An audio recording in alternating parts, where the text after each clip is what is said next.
This is the Unspoken Podcast on the Undetermined Podcast Network.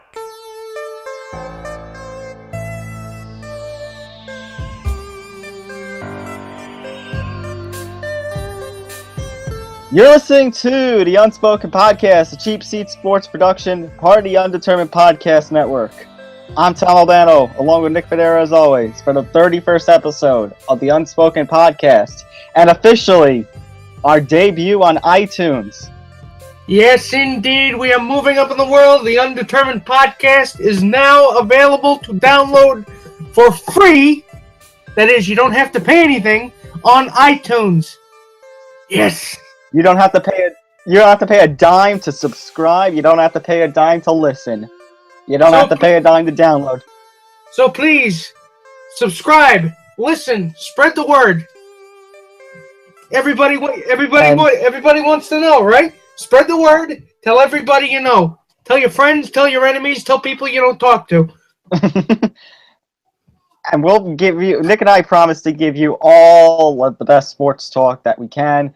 We're going to talk all the best sports topics. Today, we've actually picked a good day to join up officially with iTunes, because this episode we're going to be starting our NFL preview. We're going to go by division, 2 divisions each week for the next 4 or 5 weeks, and we're just going to talk. Yes, we are going to talk and talk and talk. Why is that? Because football is back. And you know what? It's a great time to be watching football. It really is, because it doesn't get more interesting than this.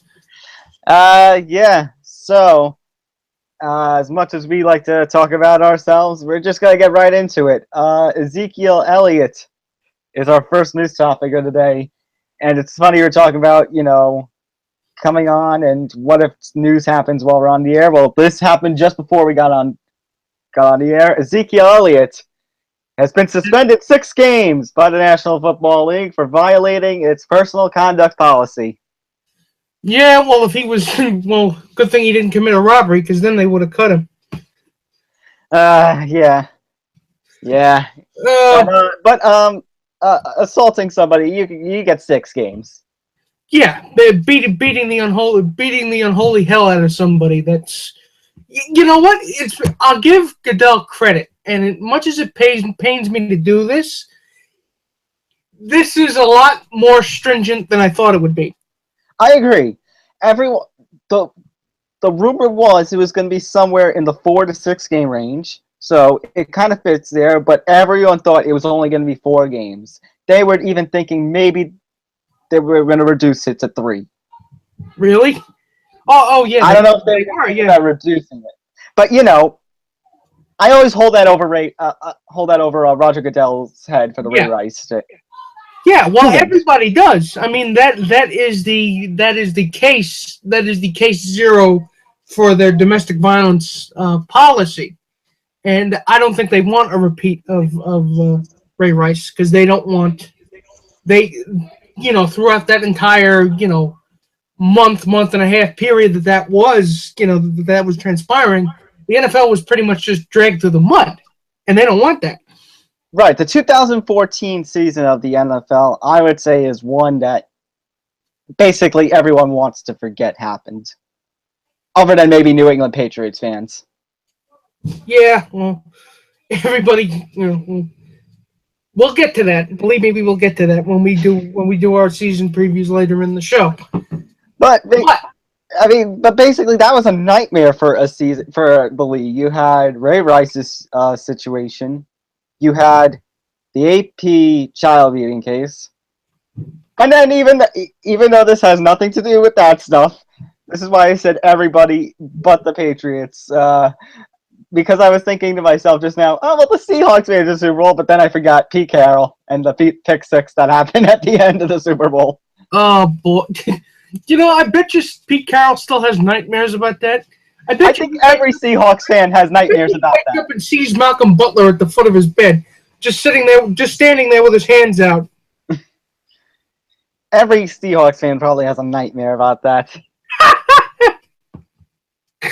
Oh boy! 2014 was just a horrible season for the NFL, but I think here's the thing. I agree. This is where I was going at. I agree with you, Nick. I feel like as much as some people may not think it's stinching enough, as much as some people might think between the email controversy that happened before and all the other shit that happened with this situation, it's fine. Like, this actually shows me he's being a little more stingent than we all thought he could be.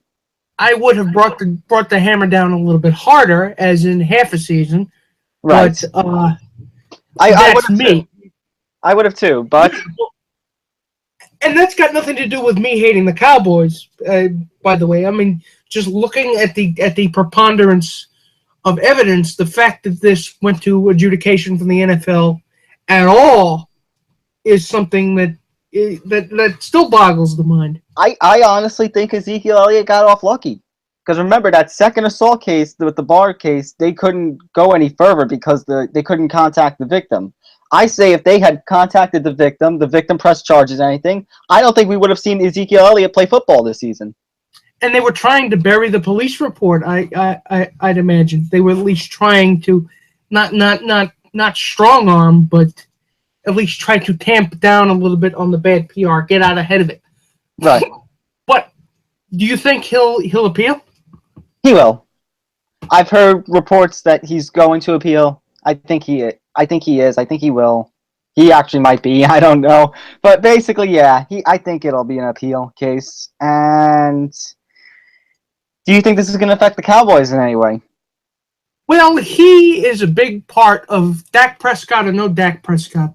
He was definitely going to be a huge featured part of that offense. And not having him around for 6 games, which is not half a season, it's almost half a season. Actually, it's going to be basically half a season because the Cowboys, I think, week 6 have a bye. So that would be out till week 8. Ooh. So really, he would. So you're right. It really would be half the season. So, but what they do still have Dak Prescott, and they do still have their receivers. Right, and so, I think I heard from friends that McFadden is going to take the place now of Elliott. What's left of Darren McFadden, anyway? Right. But to be honest with you, I don't think it's going to affect them at all because I think the NFL. I don't know if maybe we need to talk about the strengthening of schedules for like division champions and playoff teams and everything. Because this is kind of I'm looking at their schedule right now for the first 7-8 weeks, and it's like, really? Okay, week 1, the Giants, 8:30 p.m. the first Sunday Night Football game of the season. As always. Right. I could see that going either way. Yeah. I could see it going either way that week. Week 2, let's see. Dallas, you are playing the Denver Broncos. Now, we'll get to this later when we talk about NFL season previews, but the Broncos, who's their quarterback? What's their quarterback situation like? Trevor Siemian and and there are a bunch of guys, and then there are a few players. We'll get to this again. That I think the Broncos are a team that could, but they won't. Yeah, they could, but they won't. We're not leaving the could out there. We're just looking at reality. But go ahead. Week 3, they play on Monday Night Football against the Arizona Cardinals. Again, that could be a loss depending on if Carson Palmer's not hurt by then, which really is a distinct possibility at this point. I think Arizona Cardinals fans are waking up in a cold sweat just thinking, oh God, please don't break anything. Please don't break anything. Please! They're wrapping Carson Palmer right now in bubble wrap. Oh yeah. Well, they might just go the Star Wars route and encase him in carbonite. I think Dallas could easily win that game. Week 4, Dallas plays the LA Rams.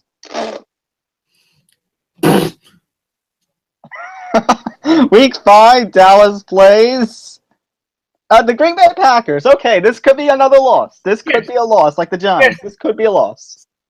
That's a big game. That is a game worth looking at.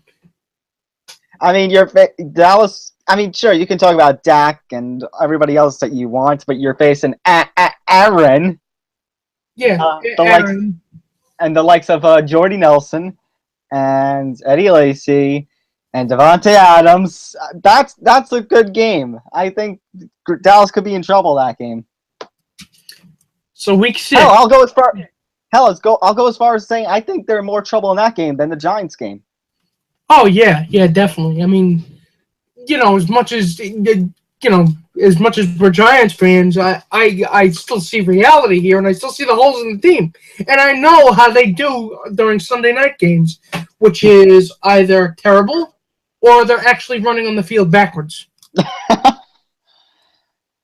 And yeah, I'm correct. Week 6, Dallas has a bye. So it's a game suspension, so they're not going to count that. So then week 7, they'll be without Zeke too. And they're facing the San Francisco 49ers. Way to cream puff it up, folks.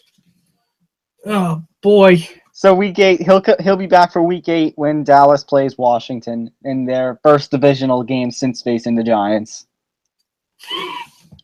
So, of course, he's back for divisional play. You know what? They are.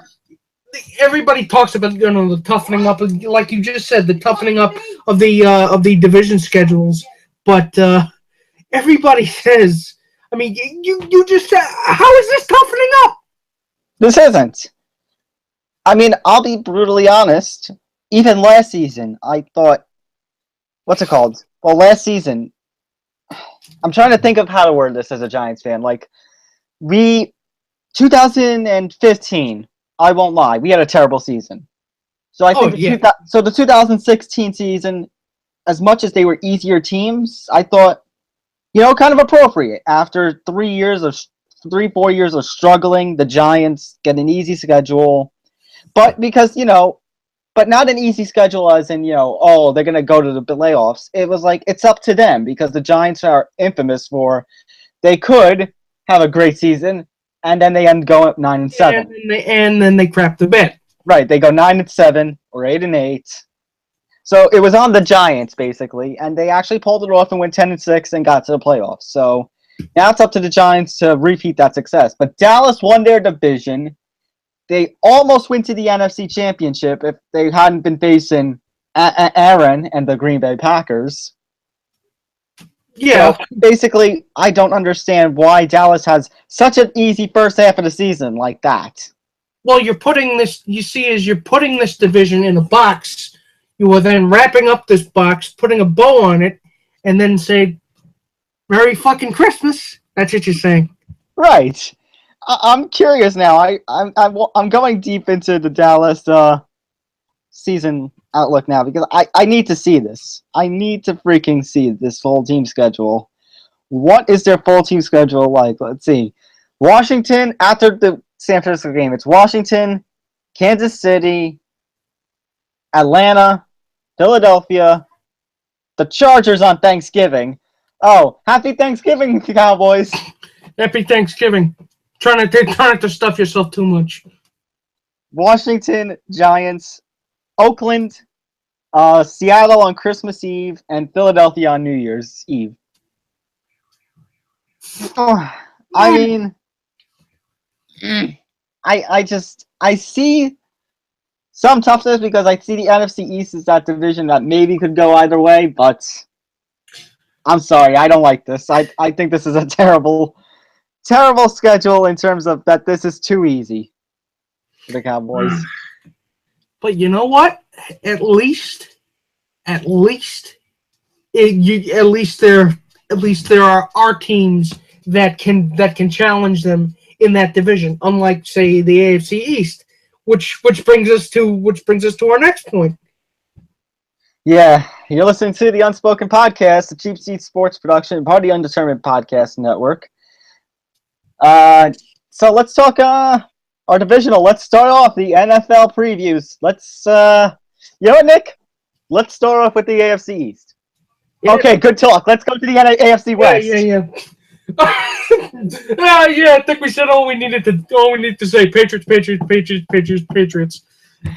But that's not us liking the New England Patriots, okay? Let me break this down. Here's, in the most simple form, what's happening with the AFC East. You had the New England Patriots and you had the Buffalo Bills, and they're essentially playing a game of follow the leader. Buffalo is trying to follow New England, but Buffalo will keep stumbling to maybe 8-8, 9-7, maybe even giving them a little credit, a 10-6 season. I don't think they're going to go that far. I think maybe it's just going to be like an 8-8. And then you have the Miami Dolphins and the New York Jets playing a game of hold my beer. Every time something could happen, every time something bad that could happen, it's like, what kind of bad luck or moronic thing could happen with one team? The other team goes, hold my beer, and tries to up that. Exactly, and what a way to keep your fan base invested. Trying down a couple of beers while you see the next unbelievably stupid thing we do. Oh my God! Or the next unlucky thing that could happen. I mean, goddamn Miami, you lost Ryan Tannehill. What are you gonna do now? Oh, Jay Cutler. Cutler fucker.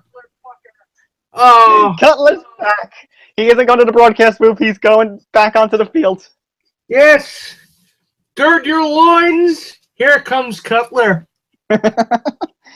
I think that picture of him butt naked. Right. I think that might actually have been a sign he was going to the Dolphins, because I think he might have thought he was a dolphin. He could have stripped naked and then just jumped in the ocean. Look at me, I'm a fish.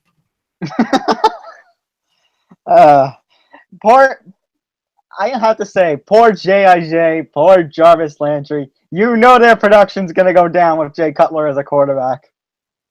Oh boy! And we just had some breaking news that the Bills traded Sammy Watkins to the Rams. What? Why? You can't see him, folks, but Tom is shrugging so hard his shoulders might actually reach the ceiling.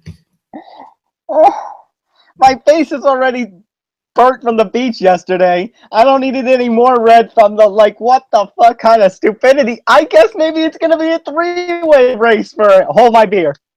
Yes, exactly. And you know what? This was bound to happen, because every time Rex Ryan gets fired, the guy coming in always takes away any kind of semblance of fun, culture, or personality in that team. Right. And B, he cleans house. And that means everybody, even the good ones. And Sammy Watkins was fun to watch. But like I said on Twitter right before we went on the air, I can't imagine somebody languishing in a city like LA. But here we are. Yeah. And I don't understand this. I really don't. As much as I hated Rex Ryan for his obsession with Mark Sanchez, I seriously still think they should have given Tim Tebow a little bit more of a chance in 2012. Do you hear the words coming out of your mouth right now? What? What did you just say?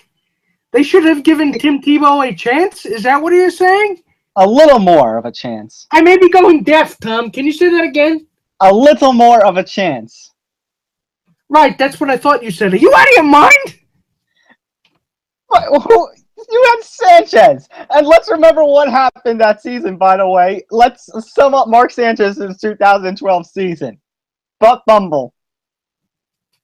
Yeah, you could but still, I mean, is butt fumble worse than holy roller? At this point, listen to me. At this point, I really think they should have done something with the quarterback situation, but they never really did much until Ryan left New York. Yeah. But to get on to this point, even then, they still fucked up. The Jets still managed to find a way to fuck up. By number one, as you said, taking away a lot of the personality out of that team. And number two, at this point, they've had quarterbacks, a little better than Mark Sanchez. This team still went nowhere. I mean, to give credit, they just had narrowly missed the playoffs, 2 years ago or something like that. They Yeah. have just narrowly missed. I mean, so giving them some credit, but it's like, I don't know. There always seems to be something about Rex Ryan where it's like, even if you think Rex Ryan's bad, something worse is bound to happen. Yeah, it's the theory. It's the theory of impending doom. It really is. But it even. I mean, we rag on the Jets, but this comes from a position of just looking objectively at this team. Is there any player worth watching? And the only one I can think of is Jamal Adams. I don't really, maybe him, but I don't really think there is anybody on the Jets worth watching. And going back to my point about what? Really? I don't know. I said maybe. Who'd you say, Jamal Adams? Yeah, Jamal Adams. I think he might be the only one. He could. Yeah, because look, and I give Todd Bowles all the credit in the world for keeping a positive face, trying not to be all doom and gloom, but you're rebuilding. Right. Let's face this. You see all the trades and releases they were making this past year. We've talked about this. They're tanking. Let's face the truth. They're tanking. Which they'll tank like the Sixers, which is play bad, but not bad enough to get the prize. Right. But my point is, if you're going to tank and release all your star power and everything, at this point, why are you giving your fans a reason to watch the team that season? You know what? I cannot honestly think of one. Like, at this point, like, I get the strategy of tanking and, like, the long term and stuff, but you have to think short term, too. Like, when you're saying stuff about tanking and doing stuff like the Jets are doing, what is that? What are you telling your fans in the short term? Because basically you're saying don't watch us in the short term. But it'll come back in a couple of years, maybe. And let's analyze this a little bit. Who is it that they are tanking for? Sam Darnold, quarterback out of USC. And they don't even, not only do they not know if they'll be able to get the highest draft pick, they don't even know if he's going to be declaring for the draft. Well, supposedly in the NCAA, I'm not a big follower of the NCAA football scene, but supposedly, talking to my friends and everything, this is supposed to be the year of the quarterback in the NCAA football. There's supposed to be a bunch of quarterbacks within the next draft. But we aren't sure, at least at this point, that Sam Darnold is going to be one of them. And, even then, it's a crapshoot to see if you can get it. That's always the trouble with tanking. You're banking on so many hypotheticals. So many things have to go exactly 100% on target right for things to work out. Right. And if Damon Harrison had still been on the Jets, I would have said he would have been a player to watch. But thanks, Jets. As a Giants fan, thanks, Jets. Yeah, Brandon Marshall too. We'll take him. Thanks, Jets. You're really helping your neighbors. You're being very friendly as a neighbor. Being very neighborly. Do you think attendance will start to drop at MetLife for Jets games? For Jets games, absolutely. I think that it's gonna take a hit. You think so? Because I know Jets fans, and they still plan to go. Maybe they're just lovable losers, like the Cubs used to be. Yeah, but there was some charm in that. There's no charm in the Jets doing it because exactly. Thank you. It's so much. It is the football equivalent of blue balls. It is because we're gonna get there. We're gonna get there, and then we go right down, and then we go right into the tank. You know what? There's no thrill in it because we can't enjoy the descent because we don't know that there's going to be an ascent. Right. So I don't know, man. I think the only thing left to say is Patriots. Yes. How handily are they going to win this division? Because I think pretty handily. That offense and defense is stacked, and they got Brandon Cooks. Right, and now, I mean, for the tight end situation, I don't know. I want to see how Gronk does coming back from injury. Because that man, as much as he's a party animal, I love his personality stuff, that man gets hurt. He does, and, God forbid, he'll probably be, even if he has a cast, he'll probably be drawing penises on it. But, regardless, I mean, had the Buffalo not pulled the Sammy Watkins thing, I would have said, maybe Buffalo goes 9-7. I can be within 3 or 4 games of New England. After the Sammy Watkins thing, I think the Buffalo's going to go 500. They're going to be maybe 4 or 5 games out. We're looking at the Jeff Fisher situation here, Tom. We're talking 7-9, and we're talking 7-9 consistently. Right, but you know what's the saddest part? As I was referring to, that 7-9 is going to be second place in that division. Yeah, I can't think of anybody in that division who will finish above 500. Above 500, other than the Patriots. Right. So if that's going to be the case, then I see it honestly 6-7 games. I think maybe by week 12 or week 13 they're going to clinch. And I definitely can see. Because I haven't seen any evidence to the contrary that we could be looking at a Gordie Howe situation with Tom Brady. This guy could be playing into his late 40s, and then that division is screwed for the next 6-7 years. Right, but even better, as my friends are talking in a group chat right now, one of my friends who is a Jets fan is listening to Colin Cowherd, and Colin Cowherd has given the official prediction. He thinks the Jets are gonna pull a Detroit.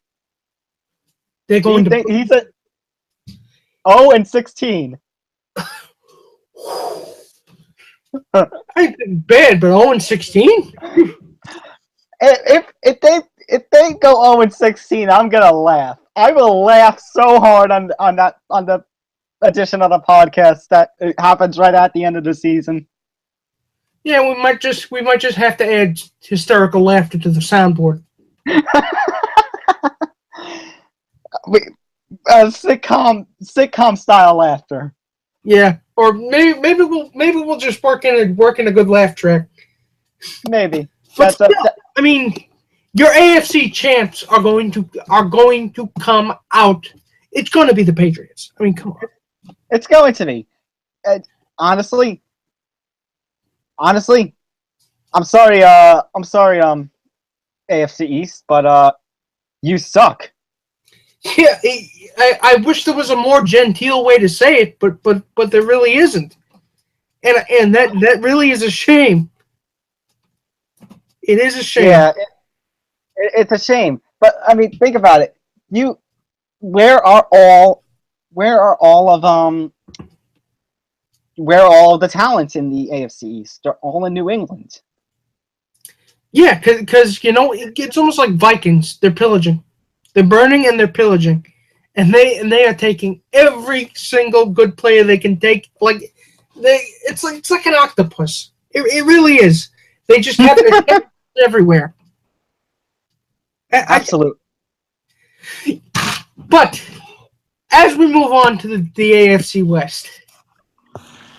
Hang on, Nick. I have to say something. Once again, AFC East. You suck. Yes. Thank you, Stewie. All right. I guess it's time for the AFC West now. And therein the picture gets a little bit more interesting because you have the Raiders, and people are expecting. In fact, CBS Sports was convinced that the Chargers were going to have a great year. I guess I could see you going either way with the Chargers. I mean, you know what? Let's take a look at what the Chargers have done. Remember how we used to do it on the MLB previews? I used to have a look at what they have done in the off season. I want to see if we have something for the Chargers on that one. All right, so let's see. They have the transition. They are now the Los Angeles Chargers. first of all. Oh, great. Another LA team. See, like I said, languishing in LA. I didn't think it was possible, but here we are. So, let's take a look at what they've had. They've had 6 signings that have been the most noticeable. They've signed Russell Okung, offensive tackle. They've signed defensive end Damian Square, running back Brandon Oliver, tight end Jeff Cumberland, running back Kenjon Barner, and defensive end Tenny Pelapoy. And their releases aplenty. King Dunlap retired. Brandon Flowers retired. DJ Fluker was released. We now have him on the Giants. Can't tell if that's a win or not yet. And you know who else got released this offseason? Manti Te'o. Ah, yes, the ghost of Manti Te'o. Manti Te'o and his invisible girlfriend are no longer a part of the Chargers family. Yeah. Boy, I still remember. It is still, to this day, it is still one of the dumbest things I have ever seen in professional or amateur sports. It's not quite the dumbest, but it's up there. It's one of the most confusing things. Like, what the fuck kind of thing happened there? Exactly, but I mean, how much you can how much can they depend on Philip Rivers, because he's getting up there. Yeah, he's getting up there, so I really don't know.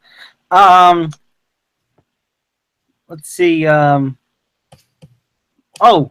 they have Mike Williams debuting this season? So there's a lot of hype around him. So we'll see what happens there, and we know that Joey Bosa is a beast. So it seems like defense is entirely dependent on how he does. Yeah, so I mean, as much as they're giving the Chargers a lot of credit, I will give them some credit, but I don't know if I could say, yet fully they're going to win the division. I don't know if I can give. I wouldn't say that either. Meanwhile, over in Oakland, now they won the division last year, I believe, correct? Yeah, and they were close to winning more games, but then on Christmas, Derek Carr got injured. Yeah, exactly. He went down. It was a gruesome injury. It was like as soon as he went down, it's like you could tell. Shit, he's done. Yeah, you were. I'm too young to remember it, but it happened. Actually, did it happen before I was born? I don't remember. Joe Theismann. I was kind of getting Joe Theismann flashbacks, even though that injury was nowhere near as gruesome. Yeah, and it resulted in probably one of the playoff games where it's like, oh, great, because that weekend, that first playoff round, it was like the Raiders and the Houston Texans. I'm like, oh, this should be fun. Raiders and Texans, the two worst playoff teams from that last season. But now that Carr is healthy, I think they can make noise. In fact, I would pick them as my wild card. Wild card, okay, that's interesting. We'll have to talk about the rest of the AFC West, but as of right now, I'm the AFC West. Yeah, I mean, that's a good point. Let's see. Let's talk about their wins. I mean, their gains and losses. Let's see. Here's their gains. They gained Jared Cook. They gained Cordarrelle Patterson from the Vikings. They gained Marshall Newhouse from the Giants. They gained John Kondo, Jelani Jenkins, E.J. Manuel, N.M. Capali, and Rufus Johnson. As a Giants fan, I look forward to having Marshall Newhouse commit a crippling 15-yard penalty that kills a drive. Well, let's talk about some of their losses too. They lost Latavius Murray, who's now a Minnesota Viking. Let's see. They lost Malcolm Smith. They lost Stacey McGee, Andre Holmes. They lost Nate Allen, DJ Hayden. But you know who else they gained? Marshawn Lynch. Marshawn Lynch, beast mode is back. And he's a Raider now. He's playing for his hometown. And, oh boy, is Raider Nation going to hate him. Oh my God. The minute he has a bad game and refuses to talk to anybody, they are going to turn on him. They're going to turn on him like it's a prison riot. He's there so he won't get fined. Watch people, watch the hot takes rain upon the earth when that happens. When he does that shit in Oakland. But here's the big question. Does he still have it? A year away? Well, he's in his early 30s, isn't he? Marshawn Lynch, let me see. Marshawn Lynch is 31. Yeah, so a year away from the game. I mean, that's pretty much an eternity in football years. But when he's on, and when he's off, he is somewhere around Mars. Yeah, that's a good point. But that's where I was going at. I don't know if Lynch. I'm not convinced Lynch still has it because, first of all, this is preseason football. Preseason counts for shit. Yeah, and you can't really take what you see in the preseason at face value. You can't. And right. a lot of teams, I think, do. I think a lot of NFL teams kind of put a little bit too much stock into good performance. Wow, he's going to have a great year. Right. And second of all, like you said, he's been away from the game a year. He's 31 years old. It relates to one of my arguments about Kaepernick from last week, because Kaepernick's 29. 29, 30, 31 in the NFL, that's not young. NFL, when I said last week, the NFL is a young man's game. It's like 26, 27 is like the most for that term, young man. 29, 30, 31, that's veteran status, and that's kind of old. And, you know, at that point, you're an experienced player. And like I said last week, the NFL, I think, out of all the big four sports here in America, the NFL is the one that you see player deterioration happen the quickest and the most. Oh, it happens at light speed. It does. Although Kaepernick, I think, is a whole different can of worms. Right. I was gonna say I've triggered now our whole audience to wait. Yeah. Kaepernick. But like I said, but I still think I'm using Kaepernick to prove a point here. 29, 30, 31. That's not young man status anymore in the NFL. And I get it. Do you really think that the Raiders will be relying heavily upon Marshawn Lynch, or they'll just use him sparingly? If they think they're going to do that, they shouldn't. You're not going to depend on a guy who's been away for, a whole year. I mean, you don't know if it's going to be a flop or if this is going to be like MJ returning to basketball.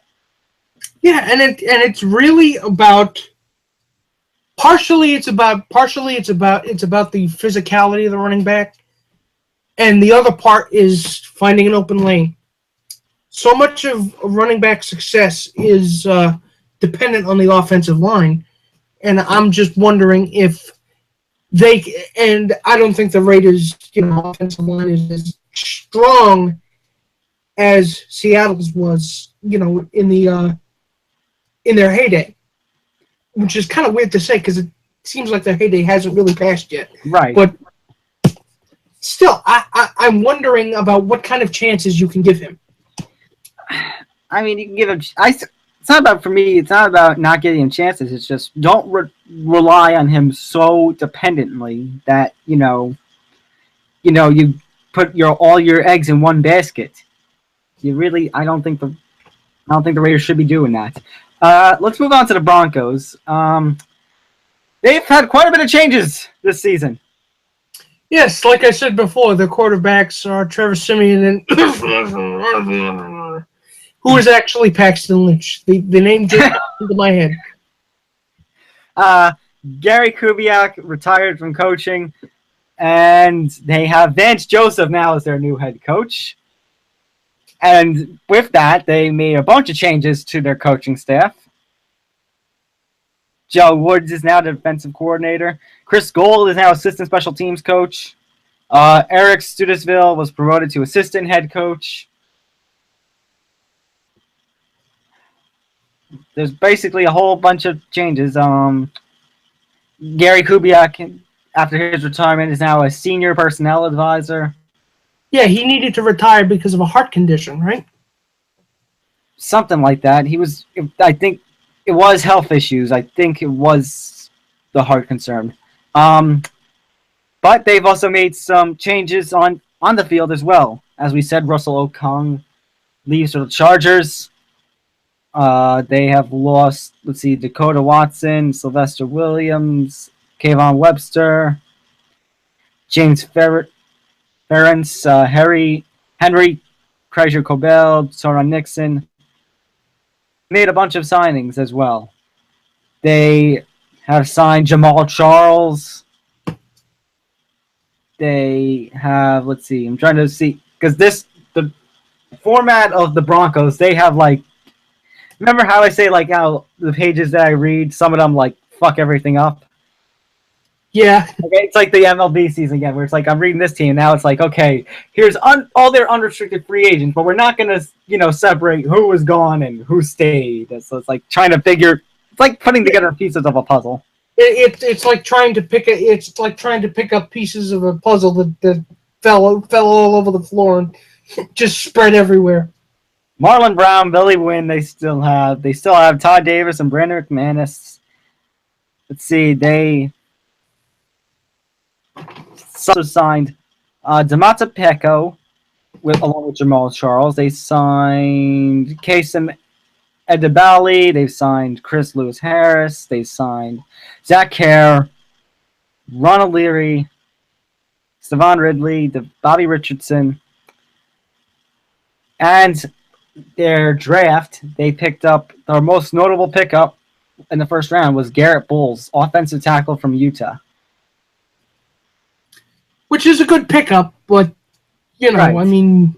I think, in all honesty, the Broncos are another team where I think there are too many question marks. Yeah, and I have never seen and they won a Super Bowl not 2 years ago. And this team is just almost completely different than the one that went to the Super Bowl 2 years ago. I've never seen a championship roster dismantled that fast. Here's the thing. When Peyton Manning retired, there were tears coming out of the front office of the Broncos. There was one tear, though, that was represented a happy kind of sadness and melancholy. That congratulations, Peyton. This is so great for us, and it's so good for Peyton because he gets to go out on top with a bang. And here was the other tear that said, tears of, well, we're fucked. It's like that scene in The Waterboy. Oh no, we suck again! Yes. Yeah, exactly. Oh no, we suck again. Then yeah, I think there are just too many question marks about this team. I don't know about what's their name, Siemian. Yeah, Travis Siemian and Paxton Lynch. Yeah, I think there's too many question marks there, and also Chad Kelly. Jamal Charles, I actually have personally blacklisted from all of my fantasy teams if possible, because he just gets hurt too often. Well, he came from the Chiefs, didn't he? Yes, and even there he got hurt often. I wouldn't think, playing for Andy Reid, what do you expect? But still, I mean, it's still a good pickup if healthy. But that man is still a walking thing wrapped in tape. He's the walking triage unit. Pretty much. C.J. Anderson. Here's the thing about C.J. Anderson. I personally love him. I think he's a great running back, but there is always something, whether it's injury or just bad luck, that he does not live up to his full potential. He lives up to some of it, but not his full. And you know, you like, I really can't fault the guy for that. Right. I don't. Just like you said, but a lot of it just seems. Seems what? How should I put this? A lot of this seems like this is a hell of the Broncos' own making. Yeah, it's a hell of the Broncos in the making, but it's not going to be this season. Yeah, it's not going to be this season, but this is something that this is a hole that they dug themselves. Right. That's what I'm saying. Oh, okay, They didn't prepare, 39-year-old quarterback you win a Super Bowl with, but you didn't prepare enough for the possibility that he was going to step away. And you needed to build a team that wasn't just so, well, I wouldn't say heavily dependent on him, but heavily dependent on the defense and impending free agents. And that was going to happen. So you really should have planned, personnel better. Mm-hmm. But they didn't, and here we are. Pretty much. So, yeah, I think the Broncos, there's just too many question marks for them to even be in consideration. But then lastly, you have the Kansas City Chiefs, who, remember when we were talking about, like you said, Oakland could get the wild card, and I said Oakland might win the division. Here's the team that I think could be giving them the run for their money. Really? The Chiefs very possibly could be doing it. They tend to sputter in the playoffs, though. I mean, need I bring up what happened in need I bring up what's happened over the past couple of years? Right, but this is why I'm saying I think if I say the Raiders will win the division, I think maybe the Chiefs will be a wild card. Because like I said, I'm not too convinced about the Chargers. I'm not that convinced yet. No, I can't jump on that bandwagon either. So I'm thinking maybe the Chiefs, maybe a possibility they could get the wild card, but I could see them, let's talk about who their offseason, though. They cut Jamal Charles, Jeremy Maclin, Jay Howard. They lost. Wait a second here. They did another fuck up. Free agents, I see the free agents list and a bunch of people are listed in red. So I'm thinking, okay, maybe they lost all these people, but this is a lot of people. But it's like, okay, these are the people they signed. Maybe because Kansas City's color is red. Yeah, it's hard to tell. God, who fucked this shit up? It's like wearing camouflage. You can't see us. We're wearing red. God. Someone please, why is this in red? But basically, they lost Nick Foles. No big loss there. No. They got CJ Spiller, who as a traveling what do you call those guys that travel from place to place? Journeyman. What happened? Journeyman, yeah. I guess you could call him a journeyman running back now that he's on his fourth team. Yeah, again, there's nothing wrong with Journeyman. It's just, let's see if this one works. Right. They got Eric. They re-signed Eric Berry. Orson Charles is there. Which good for him. Good for Eric Berry. Definitely. I like that guy. I really do. They got Jarvis Jenkins. They've got Benny Logan. Trying to see who else noticeable. In the draft, 10th pick, with the 10th overall pick, they picked a quarterback, Patrick Mahomes. And they think he's going to start, or is he just going to be... Let's see. Well, they still have Alex Smith. I would assume Alex Smith will be the quarterback. Yeah, I would expect. I wouldn't have expected anything to change on that front. I mean, Alex Smith is still a decent quarterback. Right. I think Travis Kelce's still going to be your main tight end. For wide receivers, you still have the likes of Tyreek Hill, D'Anthony Thomas, Demarcus Robinson, Chris Conley. You have C.J. Spiller and Spencer Ware as your running backs. So this offense can make some noise, is what we're saying. Right. Basically, what I'm saying is this, it's like compared to last season, it feels the same, basically. Yeah, it does. It really does. As much as changes you can talk about with the team, it still feels a bit of the same. It does. And you know what? I don't know. See, the definition of insanity is doing the same thing over and over and over and over and over again and expecting a different outcome. And the funny thing is, how many times are we going to keep expecting the Chiefs to keep doing it and doing the same thing and nothing changes and yet no heads roll? This is why I'm saying I'm not too sure about the Chiefs. Here's the strange thing as we're talking about this. It's like that division, the AFC West, is one big question mark other than the Raiders. But actually, no, that whole division is a one big question mark. I was going to say other than the Raiders, but then I think the Raiders are the surest bet the surest bet in that division. Exactly. The only reason I say the whole division is a question mark is because of Marshawn Lynch. Yeah. So, what do you think, Nick?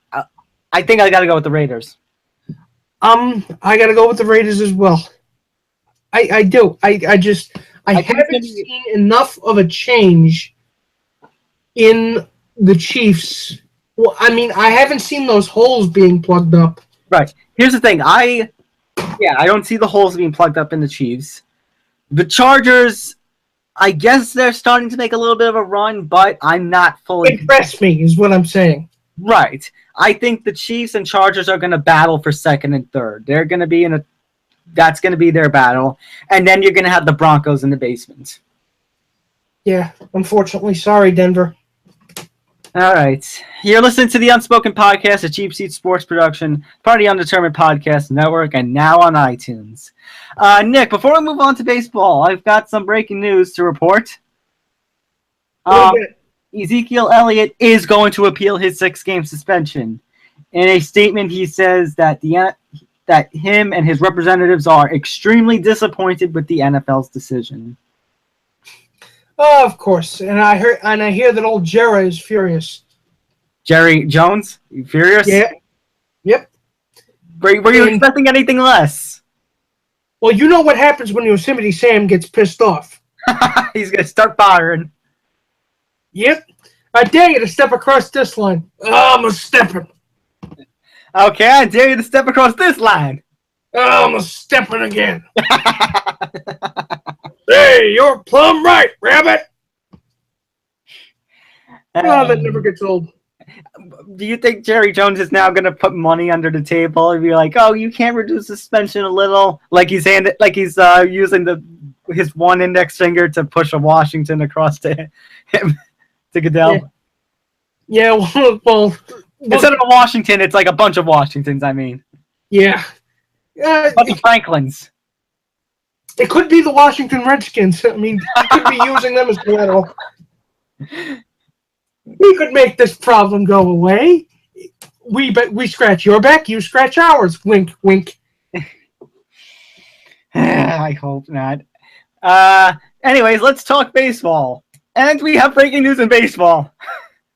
Oh my God, what happened? CeCe's on the DL. Great. So it looks like Jordan Montgomery will come back to make at least a one-off appearance on Sunday. If not, he's coming back for good. Yeah, and you know what? I gotta feel bad for CeCe, but this team, oh my goodness, watching them flail, it is beyond comprehension. I don't know what else to say about the Yankees. Although I do know what to say about something about the Mets. What the fuck was that Jay Bruce trade? Oh, yes. Context is necessary for those of you who missed it. The Mets traded away their outfielder, Jay Bruce, to the Indians for prospect Ryder Ryan, who is apparently a single-A prospect, I think. Really? He's that low? Yeah, I think he's in low A, and $5 million worth of salary relief. And the Yankees made him a much more generous offer. Yes, and that would have been fine, but the story this week that came out was that the Yankees were interested in making a deal for Jay Bruce to pretty much take some at-bats and get some kind of pop, some infusion of life into this lineup. It's like what's it called? What are the hospital people they use? Those things that they put together. The heart paddles. Heart paddles. Clear. Damn it! Live, damn it! Exactly. And you're doing that to the Yankees offense. It's what they were trying to do, and they were even making them a much more generous offer. Yeah, the Yankees offered 2 prospects whom we don't know who they were, but the Mets were interested in them, so they got 2 prospects. So I would assume not just warm bodies, actual baseball players here. Right. But they weren't offering as much salary relief. So the Mets decided to do the cost-saving thing. Of course. Of fucking course the Wilpons would do that. And, of course, you have the Mets people anonymously, bashing the Yankees. It's like, why didn't you? Because apparently they had a deal for Neil Walker. That the Mets walked because the Yankees had some concerns about him, physically. I did read about it. Apparently, something happened in it was something about a health concern or a physical concern that they were like, we don't know about this now. And apparently they were over asking for Lucas Duda. And they were blaming the Yankees' pursuit of Sonny Gray for that not having happened. This is why I said last week when we were talking about sports conspiracy theories that one about the Wilpon family sounds the most convincing. Could be. I mean, they were involved in the Madoff thing, because so that payroll, it could be there's a good chance the Wilpons might actually be poorer than we think they are. Right. But you're still playing to a major market. New York is one of the biggest markets in the world. I mean, that is fair, but it's like, oh, we want this. It's like, I know people like this, where it's like, they have plenty of money in the world, and it's like, oh, we want all this talent. What? I have to pay you money? What? How could the richest people in the world be simultaneously the most stingy? I don't get it. It's like, you know what? It's like it's embodying the paradox of being a big dick and having a small penis.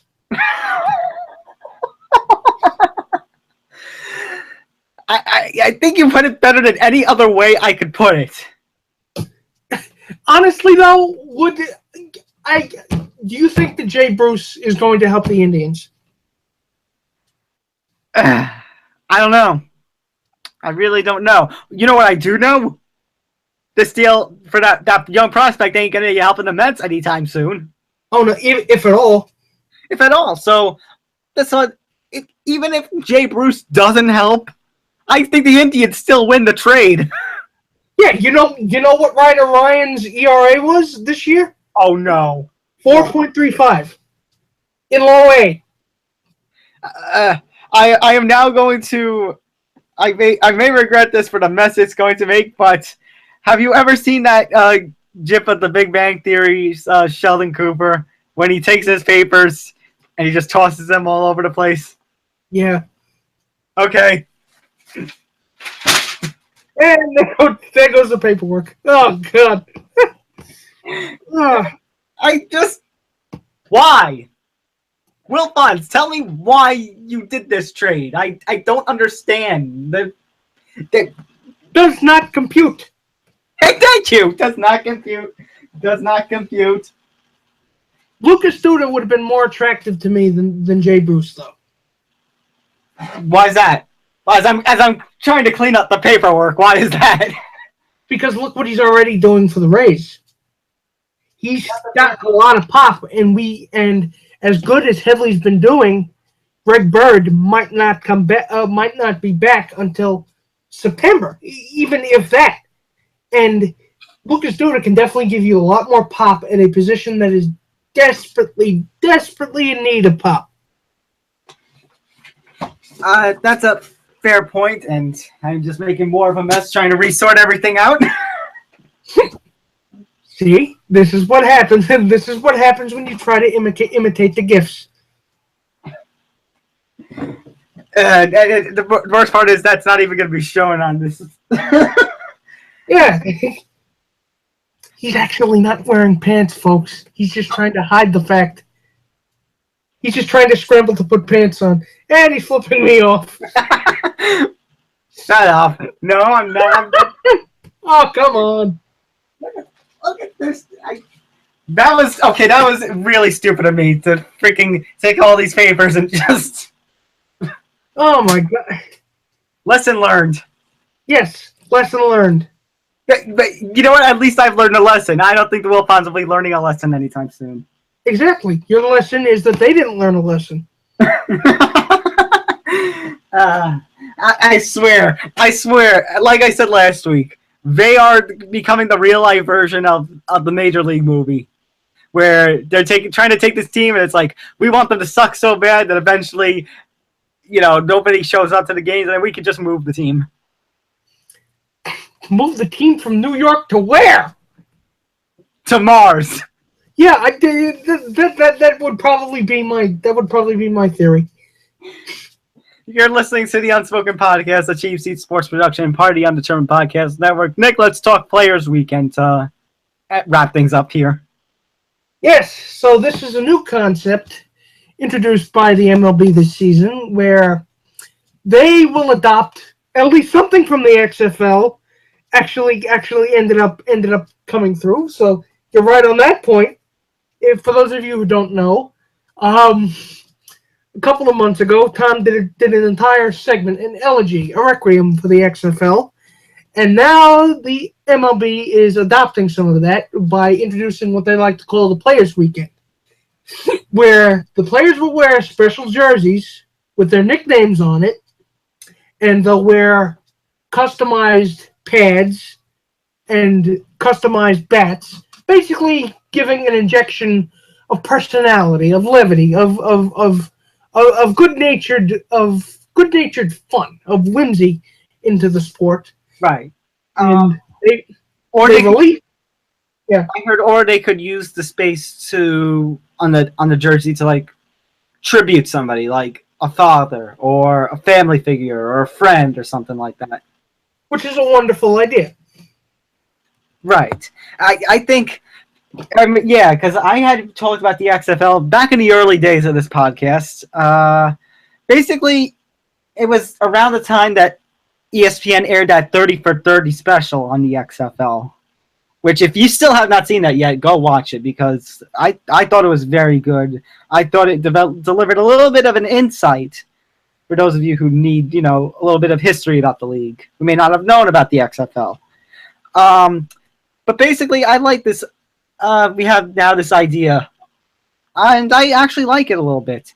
It's like some traditionalists might shit on this idea, but I think it's a more modernized idea. I think it could represent a bit of, fun. That it's like at the very least, it's worth a shot. Yes, fun, my kingdom for some fun. Exactly, and you see these. Oh God, and the people, lighten up, Jesus! The people that are complaining about this. I mean, is it really going to lead to the decline of Western civilization that players actually have nicknames on the back of their jersey? I don't think so. This is not. It's not going to be what's it called? An every week kind of thing. This is one weekend where they get to have fun. It's one weekend to be casual, basically. Yeah, let your hair down a little bit. Have fun. It is a children's game after all. Right. These are men being paid to play a children's game. Exactly. And you know what? Even though some people just couldn't think of a nickname and just put their names on the back, and the Cardinals did that a lot, which really doesn't, surprise me at all. The tight asses that the Cardinals are. And coming from a Yankee fan, that me calling you a tight ass, that's definitely something. But what about is Michael Walker doing anything special with his jersey? Do you know? I don't know. How could it not be Waka Waka though? Thank you. I just got Michael Walker in a trade in a fantasy league. I changed my team name to Waka Waka. How did you put a picture of Fozzie there? Okay, but a picture of Foz. You know how I did M's for Mookie, and I had Mookie Betts' face on Cookie Monster. I did Michael Walker's face on Fozzie Bear. Nice, good work. Waka Waka. It has to be. It has to be. But you made a mention of the Yankees, and that when I was talking about traditionalists, that is one thing that the main traditionalist hatred is. Our fan base is coming from the Yankees fan base.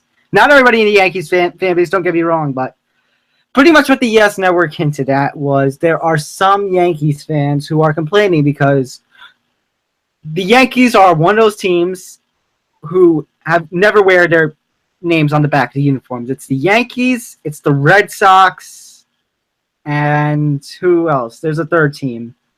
Well, they don't wear names on the backs at all. In the road jerseys for the Red Sox, they do. Oh, that's right, the road jersey. That's right. But the Yankees are the only one who do nothing at all. Yeah, and the prevailing thinking behind that was, if you're a Yankee fan, we don't need to print the names on the back because you'll know who they are if you're a Yankee fan. Which I guess I could kind of get, but yeah. But like I said, I think it's a weekend to be different. It's going to be the first time ever that Yankees are going to have names on their backs of the jerseys. And even if they did have names on the back of the jersey, I think it was like 100 years ago or something like that. Yeah, 100 years since they last wore a jersey that didn't have pinstripes on it. How many years was it? 103.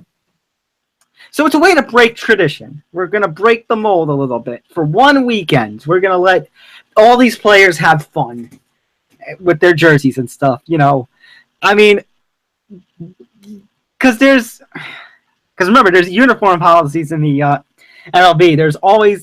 There have been a number of cases over the years where it's like the commentator spots somebody playing in the wrong uniform. Like they'll all be wearing gray, but one person will be wearing the alternate gray with the team name on it instead of the city name on it or something like that. Yeah, or somebody's wearing their socks wrong, or somebody's pants fall down in the middle of the game. I don't know. But it's like a weekend to be casual. So you know what? I like Yankee fans. Can't Yankee fans just stop being tightwads for just one weekend? Please. I'm not being a tightwad. I like this idea. You're not being a tightwad, and I'm a Yankee fan too. But the ones that are having a problem with it, lighten up. Lighten up. Yeah, pretty much. Let's just lighten up. Let's have fun with this weekend. This is going to be cool. I'm excited. I do have to ask though. Who calls Jacoby Ellsbury Chief? Where did Chief come from? I don't know. Maybe it's an inside joke. Inside jokes are allowed with this stuff.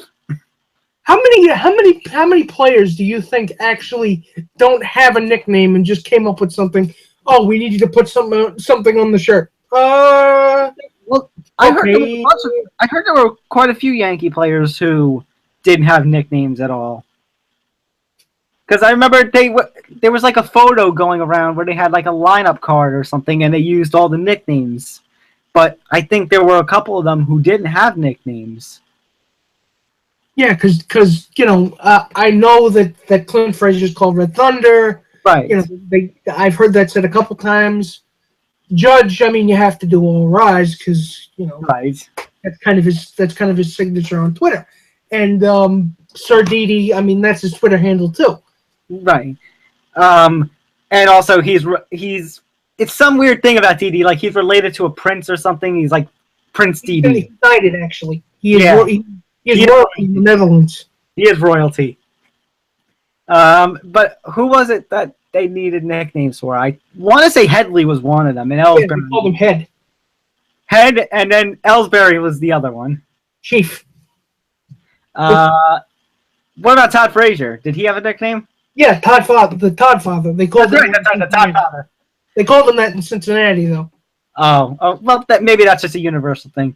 By the way, I like how, like, last week or 2 weeks ago, they were saying on the Yes Network that Todd Frazier is calling Clint Frazier his son. Yeah. Yeah, I did. I did, actually. It should be the Todd Father and Todd Father Jr. It should have been. It should have been. But I don't. I think maybe we should give Clint Frazier a lower number because 77 just doesn't fit. Well, the thing is, if Fowler had come back, if he wasn't traded, and when he came back, supposedly they wanted a thing where he would change his number to 88. So that way, when he joined Frazier and Judge in the outfield, it'd be 77, 88, 99. Oh shit! That would have been a funny idea. Yeah, I gotta give somebody else 88. Yeah. But who called CC's nickname was Dub? What is Dub? I don't get it. I don't get it either. But like we said, it's gonna be a fun weekend. So live and let live.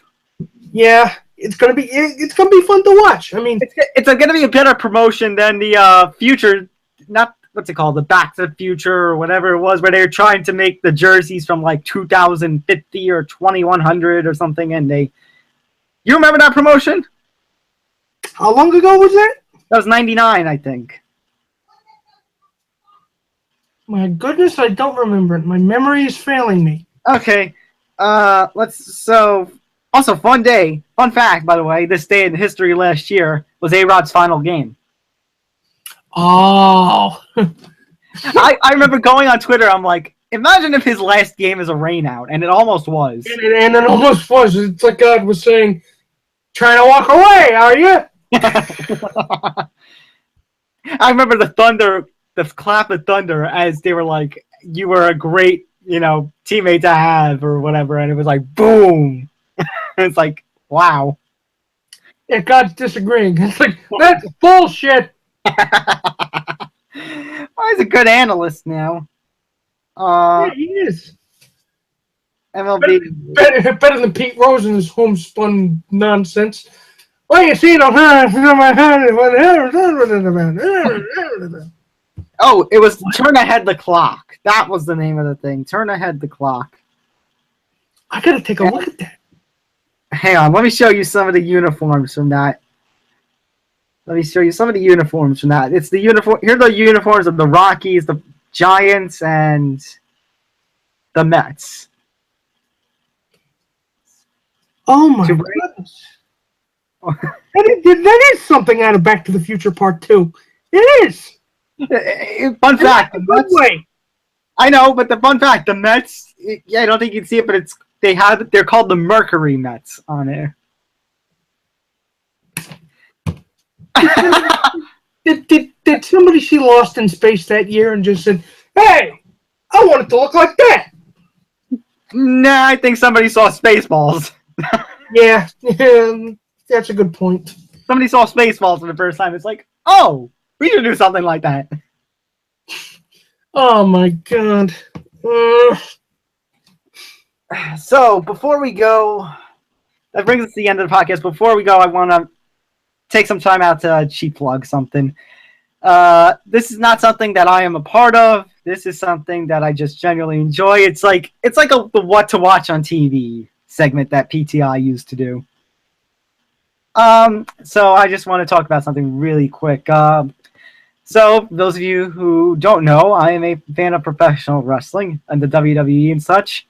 And Verity streamers named New Legacy Inc. And basically they are wrestling video game streamers. They, have some funny shit. Their style of comedy, it's not safe for work. It's kind of crude, but it's hilarious and a bit nerdy. So if you're a nerdy fan, good there. For For the past few years, they have been doing a 24-hour stream. But this year, they are changing that, and they are doing a Royal Rumble marathon, where they're going to go through like 30 games, and they're just going to do a Royal Rumble in each game, and then do one final Royal Rumble with all the past Royal Rumble winners in one match. It's fun. It's a marathon of sorts, and it's going to be 2 days. 15 on one day and 16 on the other. But they do it all for charity. Like, none of the donations that they earn today and tomorrow will go to them or to Twitch. They will go to the Canadian Cancer Society, or a part of it. It's part of a whole weekend of wrestling events open in Canada called Fighting Back. They were going to do it for one originally, like a few years ago, before New Legacy joined it. It was like a wrestling show, a local wrestling show for one wrestler who was fighting cancer. Unfortunately, before the show, that wrestler passed away. So they basically decided to go on with the show, and it's like everything will go towards, cancer research. Nothing for any specific kind of cancer, but just cancer in general, because cancer is something that unfortunately affects us all. Unfortunately, has affected my family. I have lost an aunt to cancer. So basically, this is something that they do for, a good cause. And in fact, a few years ago, they actually had a 24-hour stream that was reported to Twitch, and Twitch shut the channel down, so they went over to Hitbox. They are back on Twitch, by the way, so tonight's stream will be on Twitch. But basically, to sum it off, and the big part of it, that one stream those years ago got tweeted by the likes of Triple H, Stone Cold Steve Austin, Chris Jericho, Mick Foley, Jim Ross, Vince Russo, Boss Rude, even when Annoying Orange, when it was still a thing, Annoying Orange tweeted about it. Colin Mockery tweeted about it. And that is a seal of approval, folks. If Colin Mockery is tweeting about it, it's a seal of approval. So basically, these guys are entertaining, and it's for a good cause. So day 1 is tonight at 5 p.m. Day 2 is tomorrow night at 5 p.m. Guys, if you can, watch it or make a donation. And even if you can't, spread the word. As we were talking about at the top of today's show, to bring it full circle, spread the word. Always a good thing. Everybody, tell your friends, tell your enemies, tell people you don't talk to. In fact, if you could use like telepathy or maybe even smoke signals, that would work. Spread the word. Donate to a good cause, ladies and gentlemen. Yeah, so actually Friday night and Saturday night. That's the thing. Friday night, the 11th, Saturday night, the 12th. It's going to be fun, guys. So it gets my seal of approval, so maybe it should get yours too. It's the official Unspoken Podcast. Thumbs up. Yes. And that's going to do it for this edition of the Unspoken Podcast. Make sure to like us on Facebook and follow us on Twitter at the UDUP. Make sure to follow and like the rest of the Undetermined Podcast Network shows, from Unknown and Uncloned to Behind the Mic with Nick Morganson to Relationship Roulette and everything in between. And that is and make sure to like on Facebook and Twitter, CS Sports Site. Go on to cheapseatsportsite.wordpress.com. And that is going to do it for episode 31 of the Unspoken Podcast. For Nick Fodera, I'm Tom Albano. We'll see you next week. You've been listening to the Unspoken Podcast, a Cheap Seat Sports production, part of the Undetermined Podcast Network. Good night, everybody. Good night, everybody.